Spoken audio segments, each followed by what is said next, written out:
నమస్తే ఆర్వీఎస్ న్యూస్కి స్వాగతం. ఈనాటి వార్తా విశేషాలు చూద్దాం. కాకినాడ రూరల్ నియోజకవర్గం ఎమ్మెల్యే పంతం నానాజీ పుట్టినరోజు వేడుకలు రెడ్ క్రాస్ ఆధ్వర్యంలో నడుస్తున్న గ్రీన్ ఫీల్డ్ అందుల పాఠశాలలో విద్యార్థుల మధ్య గురువారం కేక్ కట్ చేసి మిఠాయిలను పంచిపెట్టి ఘనంగా నిర్వహించారు.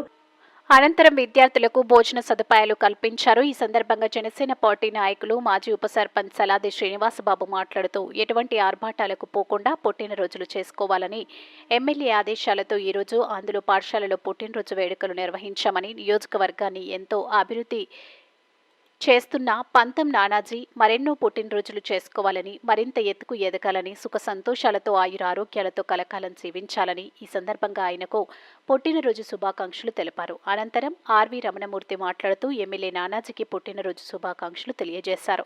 సలాది నాగబాబు, అవంతి నగర్ వాసులు, ఆర్వి రమణమూర్తి దంపతులు, వినాయక పద్మావతి దంపతులు, బి సురేష్లు పాల్గొన్నారు.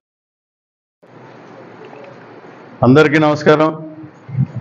ఈరోజు మా అందరికీ అందరవాడు శ్రీ గౌరవ ఎమ్మెల్యే శ్రీ పంతం నానాజీ గారు వారి యొక్క పుట్టినరోజు శుభాకాంక్షలు తెలుపుతూ ఈరోజు రెడ్ క్రాస్ వారు నిర్వహించినటువంటి అందుల పాఠశాల గ్రీన్ఫీల్డ్ అందుల పాఠశాల తిమ్మాపురంలో మరి ఫ్లెక్సీలు కానీ ఇంకోటి కానీ ఆడంబరాలకి పోకుండా సేవా కార్యక్రమం చేయమని చెప్పి మా నాయకుడు పిలుపు మేరకు ఈరోజు ఈ అందుల పాఠశాల వారి సమక్షంలో కేక్ కట్ చేసి వారికి చాక్లెట్లు, బిస్కెట్స్ పెడుతూ, అలాగే భోజనం తిమ్మాపురం తాతాజీ గారు వీరందరూ కలిపి వారికి భోజనం ఏర్పాటు చేశారు.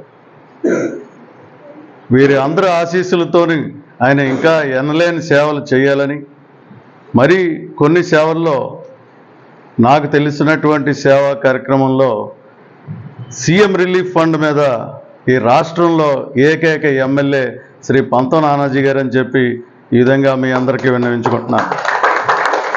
ఈ ఎమ్మెల్యే అయిన కొద్ది రోజుల్లోనే 1,27,00,000 రూపాయలు సీఎం రిలీఫ్ ఫండ్ మీద తీసుకొచ్చిన ఏకైక ఎమ్మెల్యే ఈ ఆంధ్ర రాష్ట్రంలో శ్రీ పంతం నానాజీ గారు అని చెప్పేసి సగౌరవంగా నేను విన్నవించుకుంటున్నాను. అలాగే పేదలకి ఇళ్ల పట్టాలు అని చెప్పి ఈ 6 పంచాయతీలకి ఇల్లు లేని వాళ్ళు కూడా ఇల్లు కల్పించాలని చెప్పి మౌలిక సదుపాయాలతో సైతంగా కల్పించాలనే ఉద్దేశంతో కూడా ఆయన సర్వే చేయించాడు. అది ఇంకా ప్రజలకు ఎవరికి తెలీదు. ఆయన సీక్రెట్గా సర్వే చేయించి అది కూడా ముఖ్యమంత్రి వర్యులు గౌరవ శ్రీ చంద్రబాబు నాయుడు గారికి డిప్యూటీ సీఎం పవన్ కళ్యాణ్ గారి ఆధ్వర్యంలో ఆ స్టేట్మెంట్ ఇచ్చిన సంగతి నాకు మాటగా తెలుసు. అలాంటి ఎన్నో సేవా కార్యక్రమాలు పోయిన ప్రభుత్వంలో ఈ మైక్ ఇస్తే చాలు బూతులు బూతులు బూతులు మంత్రులందరూ కూడా వినలేక టీవీలు కట్టేసిన రోజులు ఉన్నాయి. పిల్లలు చూసి పాడైపోతారని చెప్పి మేమైతే కేబుల్ కూడా తీయించేసాం. అలాంటి రోజుల నుంచి మరి ప్రభుత్వం మంచి ప్రభుత్వం వచ్చిన తర్వాత మైక్ ఇవ్వగానే మన రూరల్ ఎమ్మెల్యే అయినటువంటి పంతం నానాజీ ఈ 8 పంచాయతీలు 1,32,000 ఓట్లు స్థానికంగా వాళ్ళు హక్కు లేకుండా అయిపోయారు. స్థానిక ఓటు హక్కు దాన్ని తీసుకొస్తే ఆర్థిక సంఘ నిధులు 15వ ఆర్థిక సంఘ నిధులు చెక్ పవర్ అనేటువంటి సర్పంచ్కి వస్తుందని చెప్పి ద్వారాగా ఈ గ్రామాలన్నీ అభివృద్ధి చెందుతాయని, అటు ఆడాకాక మగాకాక అయిపోయిన ఈ 8 పంచాయతీలు ఏదైతే వలసపాకల, వాకలపూడి, రమణయ్యపేట, స్వామినగర్, టీచర్స్ కాలనీ, చీడిగ, తోరంగి, ఇంద్రపాలెం ఇవన్నీ కూడా 1,32,000 ఓట్లు స్థానికంగా కోల్పోయారు ఓటేయడం. సో అవన్నీ కూడా మైక్ ఇవ్వగానే ఫస్ట్ మాట్లాడిన ఏకైక ఎమ్మెల్యే ప్రజా సంక్షేమం కోసం, ప్రజల మౌలిక సదుపాయాల కోసం తొలి అడుగు పెట్టింది శ్రీ పంతం నానాజీ అని చెప్పి నేను సగౌరవంగా విన్నవించుకుంటున్నాను. అలాగే ఈరోజు ఆయన తిరుపతిలో దర్శనం చేసుకున్నారు. వెంకటేశ్వర స్వామి ఆయనకి ఆరోగ్యాలు ఇవ్వాలని, ఆ బ్లెస్సింగ్స్ నిండుగా ఉండాలని, ఇలా ప్రజల కోసం ఇంకా ఎన్నెన్నో ఆయన సేవా కార్యక్రమాలు చేయాలని ఆశిస్తూ మీ అందరికీ సెలవు తీసుకుంటున్నాను. నాయకులు పంతం నానాజీ గారు పుట్టినరోజు సందర్భంగా ఇటువంటి మంచి మంచి కార్యక్రమాలు చేయగలగడం, ఆ అవకాశం మాకు రావడం మాకు ఎంతో ఆనందంగా ఉందని మా అవంతి నగర్ కాలనీ తరఫున మేము ధన్యవాదాలు తెలియజేస్తాం. తిమ్మాపురంలో ఘనంగా ఎమ్మెల్యే నానాజీ పుట్టినరోజు వేడుకలు మరియు 10,000 మందికి మహా అన్న సత్పరణ. శ్రీ సిద్ధి వినాయక ఫ్రెండ్స్ సర్కిల్ ఆధ్వర్యంలో వినాయక చవితి 17వ మహోత్సవాలను పురస్కరించుకుని గురువారం కాకినాడ రూరల్ మండలం తిమ్మాపురం గ్రామ జనసేన గౌరవ అధ్యక్షులు మాధారపు తాతాజీ ఆధ్వర్యంలో సుమారు 10,000 మందికి మహా అన్న సంతర్పణ కార్యక్రమాన్ని ఘనంగా నిర్వహించారు. అలాగే రూరల్ ఎమ్మెల్యే పంతం నానాజీ పుట్టినరోజును పురస్కరించుకుని ముందుగా కేక్ కట్ చేసి అభిమానుల మధ్య ఘనంగా పుట్టినరోజు వేడుకలు నిర్వహించారు. ఈ సందర్భంగా జనసేన వాకలపూడి గ్రామ ఇన్ఛార్జ్ తోము చక్రధర్, జనసేన నాయకులు బత్తుల దురబాబాలు మాట్లాడారు.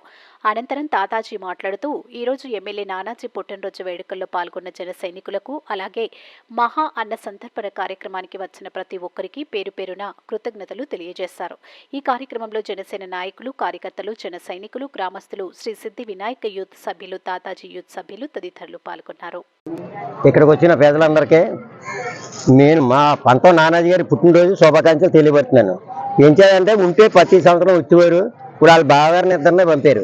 చక్రధర్ గారు పెద్దయిన చిన్నయన రాంబాబు గారిని వాళ్ళు పంపారు. వాళ్ళ చేతుల ద్వారాగా పుట్టినరోజు కేకు కట్ చేయడం జరిగింది. ఏం చేయాలంటే ఈవేళ మాకు 2 నిందాలు కలిసి వచ్చింది. 2 నిందాలంటే వినాయకుడి భోజనాలు ప్రతి సంవత్సరం పెడతాం. ఇవాళ ఆయన పుట్టినరోజు వస్తాం కూడా మాకు ఆనంద శుభాకాంక్షలు. అవి ఏం చేయాలంటే మీ ఇంత జనంలో కేక్ కట్ చేస్తాం మాకు చాలా ఆనందంగా ఉంది. ఆయన ఎక్కడున్నా తిరుపతి వెంకటేశ్వర గారి దగ్గర ఉన్నారు కాబట్టి ఆయన ఆరోగ్యం అన్నీ బాగుంది. ఆయన వాళ్ళ కుమారుడు 10వ తారీఖు పెళ్లి కూడా ఘన విజయంగా జరగాలని మరీ కోరుకుంటున్నాను. నిస్వార్థ ప్రజాసేవకుడు, రాజకీయంగా కొత్త ఒరవడి సృష్టించినటువంటి కాకినాడ రూరల్లోనే ఇప్పటి వరకు ఎప్పుడూ లేని 73,000 ఓట్ల మెజారిటీతో గెలిచినటువంటి మాకు అత్యంత ఆప్తులు, రాజకీయంగా మాకందరికీ మార్గదర్శకం అయినటువంటి పంతం నానాజీ గారికి ముందుగా పుట్టినరోజు శుభాకాంక్షలు తెలియజేస్తున్నాం. తిమ్మాపురం గ్రామం జనసేన పార్టీ తరఫున మరియు జనసేన కార్యకర్తల తరఫున ఇక్కడ ఉన్న ప్రజలందరి తరఫున కూడా ఆయనకి ఆరోగ్యాలు ఇచ్చి ఆ వెంకటేశ్వర స్వామి ఎల్లవేళలా కాచి కాపాడాలని, మరిన్ని పుట్టినరోజులను ఆయన మరింత ఉత్సాహంగా జరుపుకోవాలని, రాజకీయంగా ఉన్నత పదవులు ఆశించాలని తిమ్మాపురం గ్రామం జనసేన తరఫున మాధవరపు తాతాజీ గారి తరఫున పంతం నానాజీ గారికి పుట్టినరోజు శుభాకాంక్షలు మరొకసారి తెలియజేసుకుంటూ, ఆ పుట్టినరోజు శుభాకాంక్షలు తెలియజేస్తూనే ఈరోజు మేము గణపతి నవరాత్రి మహోత్సవంలో మాధవరపు తాతాజీ గారి ఆధ్వర్యంలో 17వ గణపతి నవరాత్రి మహోత్సవంలో పురస్కరించి ఈరోజు భక్తులందరికీ కూడా అన్నప్రసాద కార్యక్రమం జరగబడుతుంది. ఈ యొక్క అన్నప్రసాద కార్యక్రమం నానాజీ గారి పుట్టినరోజు ఒకే రోజు రావడం మాకు చాలా ఆనందదాయకం. అందరూ కూడా భక్తులందరూ కూడా ఈ యొక్క అన్నప్రసాదంలో పాల్గొని స్వామివారి ప్రసాదాన్ని స్వీకరిస్తారని, అలాగే వచ్చిన వారందరూ కూడా పంతం నానాజీ గారికి మరొకసారి పుట్టినరోజు శుభాకాంక్షలు తెలియజేస్తారని కోరి ప్రార్థిస్తున్నాం. తాతాజీ గారు ఈరోజు నానాజీ గారు జన్మదిన శుభాకాంక్షలు తెలియపరుస్తూ ఊర్లో అందరినీ తీసుకొచ్చారు. అక్కడేమో ఒకసారి కట్ చేశారు, మళ్ళీ ఇక్కడ కూడా ఒక కేక్ కట్ చేశారు లేడీస్ తోటి. చాలా మంచి రోజు ఇది.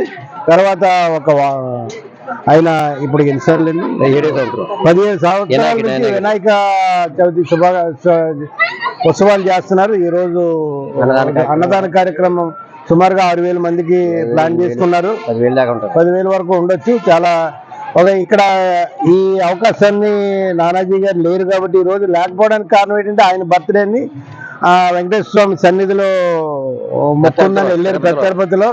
తర్వాత వారి అబ్బాయి మ్యారేజ్ కూడా అక్టోబర్ 10. ఆ కార్డు కూడా అక్కడ పెట్టడానికి వెళ్ళారు. 2 కలిసి వచ్చి మొత్తం ఫ్యామిలీ అంతా అక్కడే ఉన్నారు కాబట్టి వారు నన్ను తాతాజీ గారి దగ్గరికి వెళ్ళమన్నారు కాబట్టి ఇక్కడికి వచ్చి ఆయన గ్రీటింగ్, ఆయన కార్యక్రమం కూడా సర్విఘ్నంగా జరగాలని విఘ్నేశ్వర స్వామిని కోరుకున్నాను. తర్వాత తాతాజీ గారికి మహోజ్వలమైన భవిష్యత్తు ఉందని నేను సభాముఖంగా మీ అందరూ ఎదుర్కొంటా చెప్పగలుగుతున్నాను.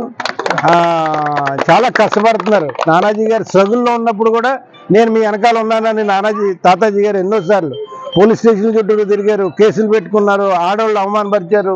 ఇవన్నీ ఇక్కడ సందర్భం ఎమ్మెల్యే గారు లేరు కాబట్టి ప్రస్తావించవలసిన అవసరం ఉంది. కాబట్టి ఇలాంటి నాయకుడిని మీరు అందరూ ముందుకు తీసుకెళ్లాలని ప్రజల సమక్షంలో కోరుకున్నాను.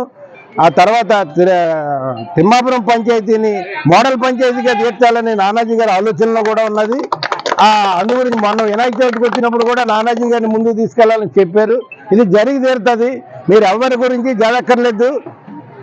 ఆయన జెండా ఇక్కడ పాతారు కాబట్టి తిమ్మాపురం మోడల్ పంచాయతీ అవుతుంది. హైవేని చేస్తుంది కాబట్టి ఉజ్వలమైన భవిష్యత్తు ఉంది. ఈరోజు స్కూల్ పిల్లల్ని తీసుకొచ్చి భోజనాన్ని పెడుతున్నారు ఆయన ఆలోచనలు. తర్వాత ఇక్కడ గుళ్ళోకి చాలాసార్లు భోజనాలు, అయ్యప్పలకు భోజనం పెడతాను, మర్చిపోలేని విషయాలు ఇవన్నీ మనసులో ఉంటుంది. నేను చేయలేను, ఆయన చేస్తున్నారు. అలా ప్రతి వ్యక్తిలోని కొన్ని ఇంటర్నల్గా ఉన్నాయి, బయటికి రావాలంటే ఇలాంటి శ్రమతో కూడుకున్నది, డబ్బులతో కూడుకున్నది. అయినా యుద్ధం చేస్తున్నాడని నేను ఈ రోజున చెప్తున్నాను. నేను ఆయన ఫ్యామిలీ అందరూ బాగుండాలని కోరుకుంటున్నాను. మీ ఊరి ప్రజలకు మేము అందరం, నానాజీ గారు కాదు, మేము కాదు, సందీప్ గారు కాదు, మేము అందరం ఆయన వెనకాల ఉంటామని సమాముఖంగా చెప్తున్నాను. మెడికల్ కాలేజీల ప్రైవేటీకరణను తీవ్రంగా ఖండిస్తున్నామని మంత్రి గుడివాడ అమర్నాథ్ తెలిపారు. కూటమి ప్రభుత్వం పాలనలో పేదలకు వైద్య విద్య దూరం అవుతోందని విమర్శించారు. పేదలకు ఉచిత కార్పొరేట్ వైద్యం అందించాలనే ఉద్దేశంతో వైఎస్ జగన్ 17 మెడికల్ కాలేజీలను నిర్మించారని, కానీ ప్రస్తుతం చంద్రబాబు ప్రభుత్వం కార్పొరేటర్ల ప్రయోజనాలను కాపాడే విధంగా వ్యవహరిస్తోందని మీడియా ఎదుట ఆయన ఆరోపించారు. ఈరోజు పిల్లలు ఎక్కడికెక్కడికో రష్యా వెళ్తూ ఉన్నారు, జార్జియా వెళ్తూ ఉన్నారు, ఫిలిప్పీన్స్ వెళ్తూ ఉన్నారు, చైనా వెళ్తూ ఉన్నారు. ఓ పేదవాడి ఇంట్లో వైద్య విద్య చదవాలనంటే ఇన్ని ఇబ్బందులు పడతా ఉన్నారు. ఇక్కడ ఏదైనా ప్రైవేట్ కాలేజ్ చదవాలంటే 1,50,00,000 రూపాయలు వెచ్చిస్తే తప్ప వైద్య విద్య అందుబాటులోకి రానటువంటి పరిస్థితులు ఈరోజు రాష్ట్రంలో ఉంటే, అటువంటి ఈ రాష్ట్రంలో 17 మెడికల్ కాలేజీలని ప్రభుత్వ పరంగా తీసుకుని వస్తే వారికి అందుబాటులోకి వస్తాయి. మరో 4,500 సీట్లు పెరుగుతాయి అనేటువంటి ఉద్దేశంతో జగన్మోహన్ రెడ్డి గారు నిర్ణయం తీసుకున్నారు. ఈరోజు దాన్ని కొనసాగించాల్సింది, దానికి కావాల్సినటువంటి ఫండింగ్ కూడా అటు నాబార్డుతో కానీ లేకపోతే ఇతర స్కీమ్స్ ద్వారా ఫండింగ్స్ తీసుకొని వచ్చి, ఇప్పుడున్నటువంటి ప్రభుత్వం మీద ఆ బడ్డను కూడా లేదు. అవసరమైతే వారితో పాటు మాట్లాడుకొని ఉన్నటువంటి దాన్ని కొనసాగిస్తే సరిపోయేటువంటి పరిస్థితులు ఉన్నటువంటి ప్రభుత్వానికి ప్రైవేట్ వారంటే మొగ్గు, కార్పొరేట్ వారంటే మొగ్గు, క్యాపిటలిస్టులు అంటే మొగ్గు, ఇవన్నీ చేసి ఈరోజు దారాదత్తం చేసేటువంటి ప్రయత్నం చేస్తూ ఉన్నారు. శ్రీకాకుళం కలెక్టరేట్ ఎదుట గురువారం ఆటో డ్రైవర్లు ధర్నా నిర్వహించారు. ఫ్రీ బస్ పథకంతో తమ జీవనోపాధి దెబ్బతింటుందని, రాష్ట్ర ప్రభుత్వం తమ పట్ల కనికరం చూడపడం లేదని వారు ఆగ్రహం వ్యక్తం చేశారు. సిఐటియు జిల్లా అధ్యక్షులు అమ్మన్నాయుడు మాట్లాడుతూ ఆటో డ్రైవర్లకు ఏటా 30,000 రూపాయల నష్టపరిహారం, పీఎఫ్, ఈఎస్ఐతో కూడిన సంక్షేమ చట్టం అమలు చేయాలని డిమాండ్ చేశారు. అనంతరం సిఐటియు ప్రతినిధులతో ఆటో యూనియన్ నాయకులు కలెక్టరేట్లో తమ డిమాండ్లతో కూడిన మెమోరాండం సమర్పించారు. ఆటో, మ్యాక్సీ, క్యాబ్ డ్రైవర్లను రాష్ట్ర ప్రభుత్వం ఆదుకోవాలని, సంవత్సరానికి 30,000 రూపాయలు చొప్పున ఇవ్వాలని చెప్పి, అలాగే పీఎఫ్, ఈఎస్ఐతో కూడిన సంక్షేమ చట్టం ఏర్పాటు చేయాలని సిఐటిగా డిమాండ్ చేస్తూ ఉన్నాం. ఈరోజు శ్రీకాకుళం జిల్లా కలెక్టరేట్ వద్ద ధర్నా కార్యక్రమం చేపట్టడం జరిగింది. ఇప్పటికే రాష్ట్ర వ్యాప్తంగా కూడా అనేక చోట్ల సిఐటియు ఇతర యూనియన్ల నాయకత్వంలో పెద్ద ఎత్తున కార్యక్రమాలు గత 20 రోజుల నుంచి కూడా చేపట్టడం జరుగుతుంది. ఎందుకంటే ఇప్పటికే ఆటో, టాక్సీ, క్యాబ్ డ్రైవర్లకు కిరాయి గిట్టుబాటు కాక ఒక పక్క పెరిగినటువంటి జిఎస్టీ భారాలు, మరొక వైపు అన్నమాట పెరిగినటువంటి డీజిల్, పెట్రోలు, వాటి ధరలు, వాటి సెస్సులు, వ్యాటు ఇవన్నీ భరించలేక ప్రైవేటు ఫైనాన్షియల్ దగ్గర అధిక వడ్డీలు కప్పులు తెచ్చి ఆటో. ఛత్తీస్గఢ్ రాష్ట్రంలోని దంతేవాడలో గురువారం భద్రతా దళాలపై మావోయిస్టులు దాడులు చేశారు. బర్సూర్పల్లి రోడ్డులో భద్రతా దళాల లక్ష్యంగా మావోయిస్టులు పేలుళ్లకు పాల్పడ్డారు. ఈ పేలుల్లో 2 సిఆర్పీఎఫ్ జవాన్లకు గాయాలయ్యాయి. గాయపడిన జవాన్లను చికిత్స నిమిత్తం ఆసుపత్రికి తరలించారు. ఈ నేపథ్యంలో భద్రతా దళాలు మావోయిస్టుల కోసం గాలింపు చర్యలను మరింత ముమ్మరం చేశాయి.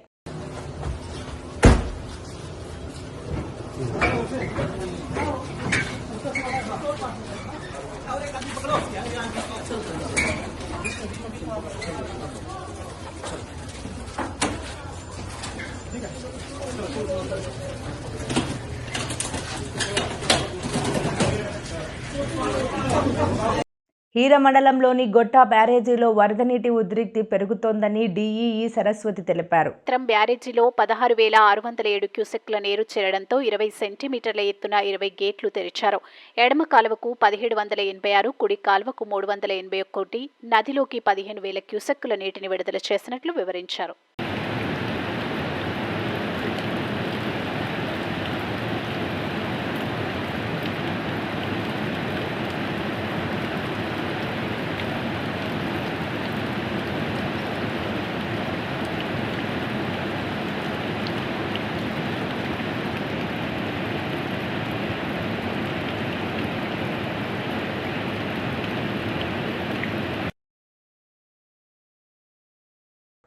తెలంగాణలో యూరియా ఎరువుల కొరతతో రైతులు తీవ్ర ఆందోళన వ్యక్తం చేస్తున్నారు. పంటలు చేతికి వచ్చిన ఈ సమయంలో ఎరువులు దొరకక పంటలు ఎండిపోతున్నాయని రైతులు వాపోతున్నారు.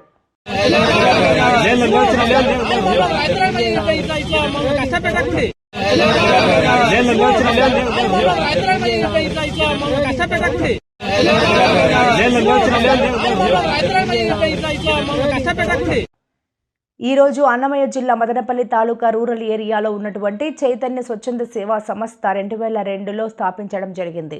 ఆలమూరు మండలంలోని నర్సీపూడి గ్రామం మధ్యలో ఉండే చెరువులో గ్రామ ప్రజలందరికీ కోరు మేరకు మహాశివలింగం వారధి ఏర్పాటు చేయడానికి గ్రామ ప్రజల సంతకాల సేకరణతో వినతి పత్రాలు సంబంధిత అధికారులకు అందజేశారు. ఇక వివరాల్లోకి వెళ్తే ఆలమూరు మండలం నర్సిపూడి గ్రామం మధ్యలో ఉండే చెరువులో పూర్వీకులు మంచినీరు తాగుటకు ఆ చెరువు నుండి మంచినీరు తీసుకెళ్లేవారు. ఈ చెరువు కాలక్రమేణా తాగునీటి అవసరం లేకపోవడంతో గ్రామంలో ఉండే గ్రామ ప్రజలు హిందూ సాంప్రదాయం ప్రకారం కార్తీక మాసంలో గ్రామంలో హిందువులు ఎవరైనా మరణించినా దాన సంస్కారాలు చేసుకుని చెరువులో పుణ్య స్నానాలు ఆచరించి పుణ్యవతి పూజా కార్యక్రమాలు చేసుకోవడం కొన్ని తరాల నుండి ఆచారంగా వస్తుంది. హిందూ సాంప్రదాయం ప్రకారం స్నానం ఆచరించిన తర్వాత మహాశివుని దర్శించుకుని విభూది నుదుటిన పెట్టుకుని ఇంటికి వెళ్ళాలి. ఈ స్నానాల రేవుకు జడ్జి ఈ మధ్య కాలంలో స్త్రీలకు ప్రత్యేకంగా బట్టలు మార్చుకున్నటకు చిన్న గది కూడా ఏర్పాటు చేశారు. గంటలకు నర్సీపూడి గ్రామ పంచాయతీ వద్దకు భారీ ఎత్తున గ్రామ ప్రజలు చేరుకుని కార్యదర్శి దేవి శబరికి వినతి పత్రం అందజేశారు. ఈ కార్యక్రమంలో గ్రామ ప్రజలు తదితరులు అధిక సంఖ్యలో పాల్గొన్నారు.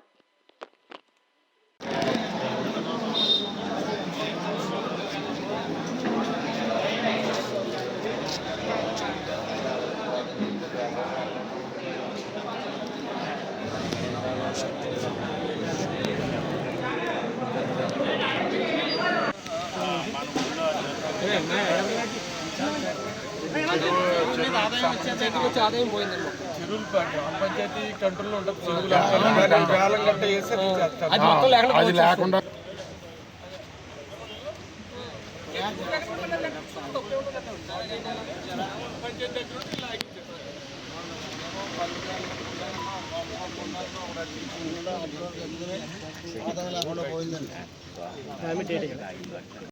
ఈ వార్తలు ఇంతటితో సమాప్తం. నమస్కారం.